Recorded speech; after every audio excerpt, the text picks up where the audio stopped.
Hello guys! Welcome po sa Stock Market for Beginners. Ito po ang lesson number 6 sa ating Basic Concepts series, the basic math you need for stock investing. Pag-uusapan po natin yung kailangan na math na matutunan natin o paghandaan natin bago tayo mag-invest sa stock market. At ang good news po ay para po makapag-invest tayo kahit simpleng grade school math lang, pwede po. Misconception po na kailangan natin ng advanced math para makapag-invest. Di po natin kailangan ng algebra, calculus, no?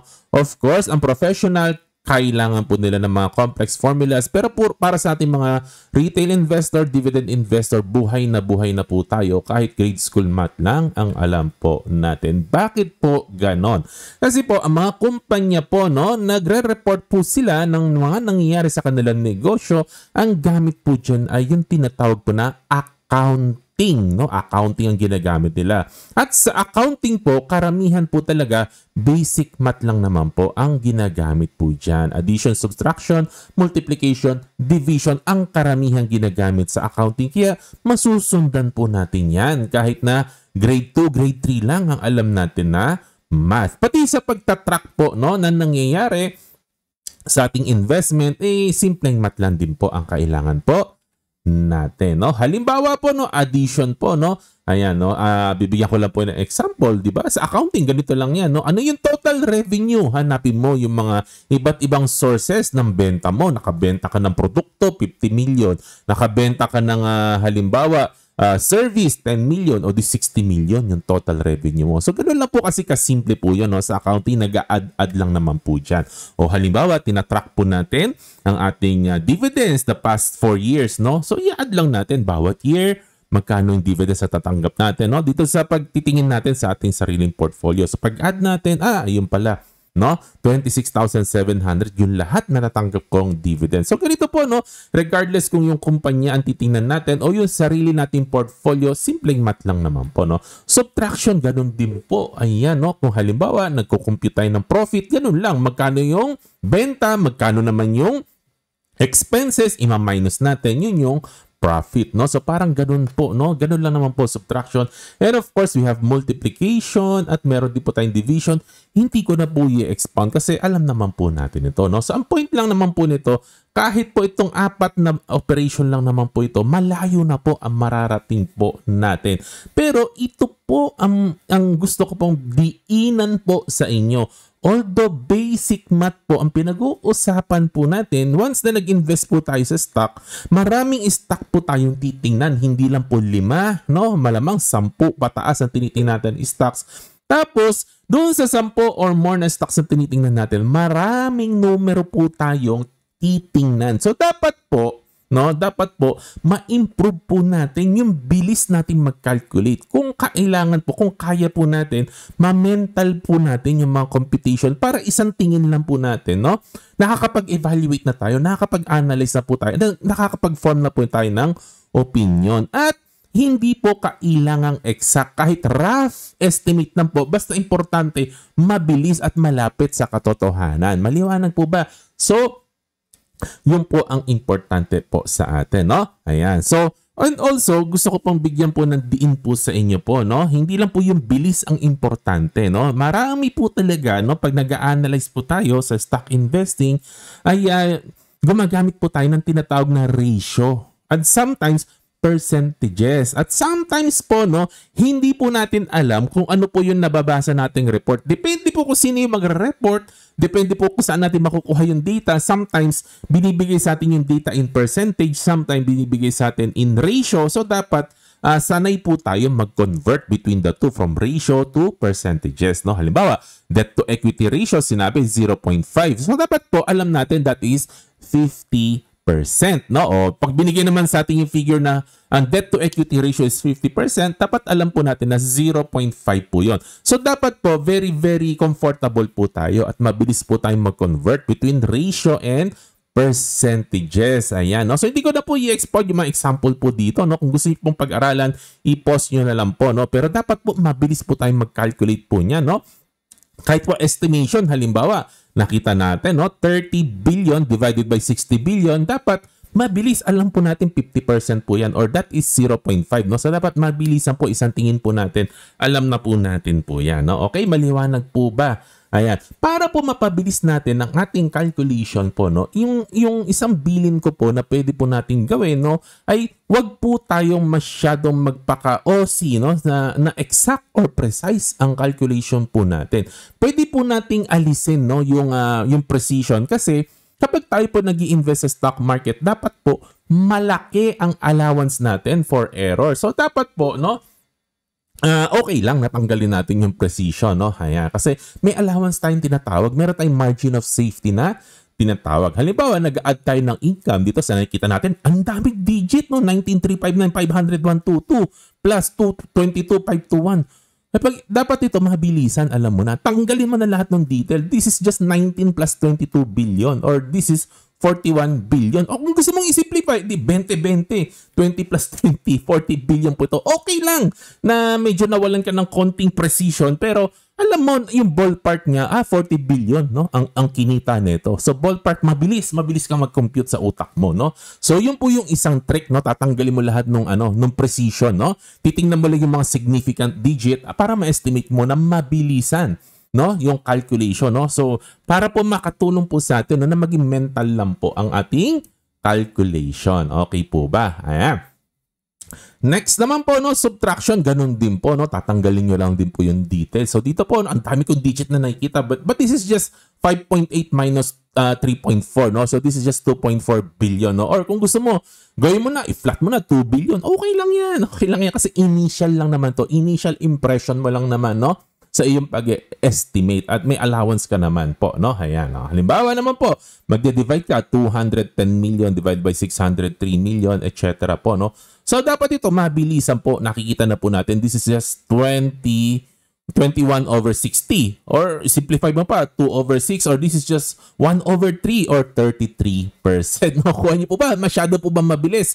Makukuha niyo rin po ito, no? Ulit-ulitin niyo lang po at mag-practice kayo na mag-practice pag tumitingin po kayo ng numbers, no, na i-estimate po ninyo. Tapos ikumpara niyo sa calculator, no? Kung hindi naman malaki yung difference, okay lang po yan. Ang importante ma-practice niyo po na mabilis na po kayong mag-compute kasi marami kayong data ang titingnan, marami kayong data na kailangan na isipin pag nag-a-analyze ko ng stock. Dapat mabilisan. Although simple lang po ang math. Okay po ba? So yun po dun sa calculation, no? But very, very important po kapag tayo po yung nag-i-invest sa stock market, no? Ay madalas po ay tinitingnan po natin yung tinatawag po na compounded interest, no? So ituturo ko po sa inyo. This is very, very special, no? Na kailangan aware po tayo. Bukod po doon sa basic math, kailangan nakakaintindi po tayo ng compounded interest. Kasi once na pinasok po natin ang mundo ng investing po, hindi na po natin may iwasan itong compounded interest kasi karamihan na makikita po natin data, compounded po dapat tayo isip. Kasi doon po, ganun po talaga ang mundo ng investing. It's always about compounded interest. Ano ba yung compounded interest, Kuya John? No? Ibig po sabihin ng compounded interest, yung tubo mo, tumutubo. Ayun, kaya hindi po siya ganun kadaling i-compute eh. Kasi kung simple interest lang, halimbawa 10% ang kikitain mo per year, no? At meron kang 100,000 to begin with. In 5 years, alam mo, no, na kumita ka ng 50%.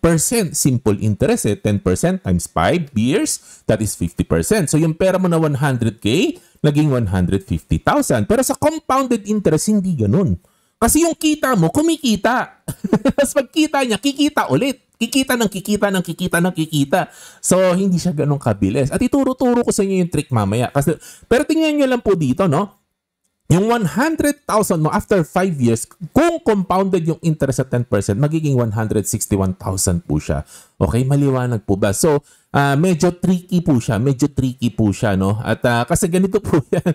Ipapakita ko po sa inyo, malayo po talaga yan sa simple interest. No? Yung 100,000 mo, no? At 10%, kung simple interest yan, in 40 years, that is 500,000 ang kikitain mo, no? Pero kung compounded po yan, 4.5 million. Paano naging 4.5 million? Ayun, kailangan nga po matuto po tayo ng tinatawag na compounding. Paano mag-compute ng compounding?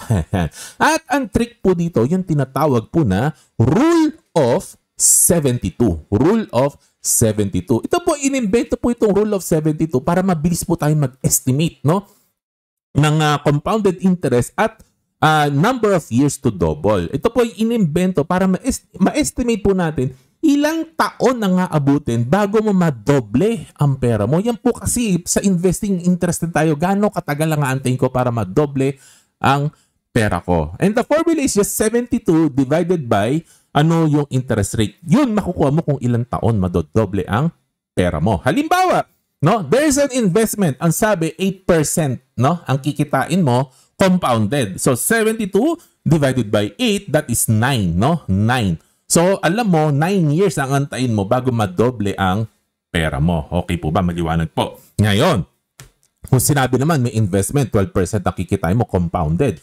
So, 72 divided by 12 is equals to 6. 6 years, madodoble na ang pera mo. Natural, mas mataas yung interest, mas mabilis bago mo madoble ang pera mo. At ang kagandahan po dito sa rule of 72, baliktaran po ito. Baliktaran. Pwede mong i-divide naman yung 72 by the number of years. Kung alam mo kung ilang taon mo madodoble, ma-reverse engineer mo kung ano yung interest rate. Maliwanag po ba? Sana hindi po kayo nalilito. Kung nalilito po kayo, i-rewind po nyo ng i-rewind yung video po na to, no? Halimbawa lang po, no? Kumita. Nadoble yung pera mo in 10 years, no? So, alam mo, 72 divided by 10 years is equals to 7. Roughly, no? Roughly 7. So, alam mo, 7% ang compounded growth rate mo. 7% yung yung rate, no, na nakuha po natin. Maliwanag po ba? Ayan. Ngayon, kung mas mabilis na doble yung pera mo, 7 years na doble mo. So, 72 divided by 7 is 10. Roughly 10. So, alam mo, 10% ang compounded growth rate. Siyempre, mas maiksi na oras bago mo na doble pera mo. Ibig sabihin, mas mataas yung interest. Maliwanag po ba?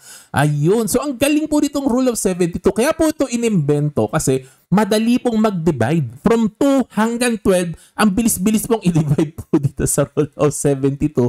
Kaya mabilis po kayong makakapag-estimate, no? Hindi niya po kayo kailangan mag-i-square root ng mga ganong-ganon pang mahihirap na concept. At bibigyan ko po kayo ng example in real life. Tingnan po natin yung revenue ni PPC. From 2017 hanggang 2024, na-double po niya in 7 years. Nakita niyo po ba, no? From 10 billion, roughly 10 billion, no? Again, sinasabi ko, hindi kailangan precise, no? Tanggalin na po natin yung mga no? Maging conservative po tayo. From 10 billion, naging 20 billion, no? From 2017 to 2024. So, na-double niya in 7 years. Tama po ba? So, 72 divided by 7, alam po natin, no? Na ang growth ng revenue po niya ay 10%. Sorry po, typo po itong 14% po dito, no? 10% po ito. Alam natin yung revenue po niya every year nag-grow po ng 10% kasi 72 divided by 7 is 10. Maliwanag po ba? Kung titingnan naman po natin yung kanyang net income, no? In 5 years na doble po niya ang net income po niya in 5 years. From 69 cents naging 151. Sobra pa nga eh. Sobra pa nga, dapat 140 lang, di ba? Kaya lang 151, sobra na. Again, i-estimate lang naman natin na double niya in 5 years. So, 72 divided by 5 is 14. So, alam natin, nag-grow ang net income ni PPC by 14% compounded annually. Ang bilis po mag-estimate kapag naalam na po natin itong rule of 72, no? Ang bilis lang po, mata-mata lang po, alam mo na, titingnan mo lang, ilang taon bago ko na doble. Ayun, tapos i-divide mo na yung 72. Alam mo na yung interest na kikitain mo. Maliwanag po ba? Ayun lang po. Ito lang po yung mga basic math, no, na kailangan po natin, no? Yung basic math po, no, na addition, subtraction, and very, very important po, no, na sanay po tayo sa ratio and percentages po, no? At tinuro ko rin po sa inyo with practice yung rule of 72. Ito po yung tatlong ito. Dito po iikot ang mundo po natin kapag nag-a-analyze po tayo ng stock at pag tayo po yung nag-i-invest sa stocks po, no? At laging billing ko po sa inyo, no, yung precision, hindi po siya ganun ka-important. Ang important po, mabilis po tayo mag-decide. Kasi po, marami pong bagay na magpapas lang naman po tayo. O iiwan natin yung stock kasi hindi niya mamimit yung criteria po natin. So, kaya mabilis po tayo mag-estimate. Ngayon, kung nagustuhan mo na yung isang stock at gusto mo mag-dig deeper, edi tsaka ka gumamit ngayon ng calculator for more precise calculation. Okay? Maliwanag po ba? Ayun. So hanggang dito lang naman po ang ating lesson for the day. At gusto ko pong iwan sa inyo ang kasabihang, we work hard for our loved ones. At see you po sa susunod na video. God bless po. Bye-bye.